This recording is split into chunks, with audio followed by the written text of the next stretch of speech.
চাকরিজীবীদের চাকরি ফিরে পাক, এটা পশ্চিমবঙ্গের সকল জনগণই চায়। এরা পুনরায় চাকরি ফিরে পাক, সেটা স্বয়ং মমতা ব্যানার্জিও চায়।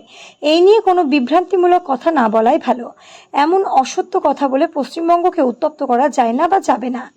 যারা করছেন তাদের উদ্দেশ্যে বলি, এটা বাংলা, একটা সৃষ্টি, একটা কালচার আছে, বাংলার নিজস্ব একটা প্রশাসন আছে, বাংলার গণতন্ত্র আছে, বাংলা ভারতের একটা অঙ্গরাজ্য।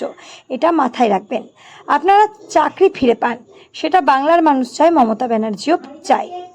তাই অহেতুক নেপাল বাংলাদেশের উপমা টানবেন না, বাংলাকে অশান্ত করার চেষ্টা করবেন না। বাংলা নিজের পথেই চলে, বাংলা তাই সকলের সঙ্গে আছে। অহেতুক এই ধরনের উত্তপ্তমূলক কথা বলে বাংলাকে বিভ্রান্ত করার চেষ্টা করবেন না। চাকরি হারা সকল শিক্ষকদের কাছে এটাই কাম্য।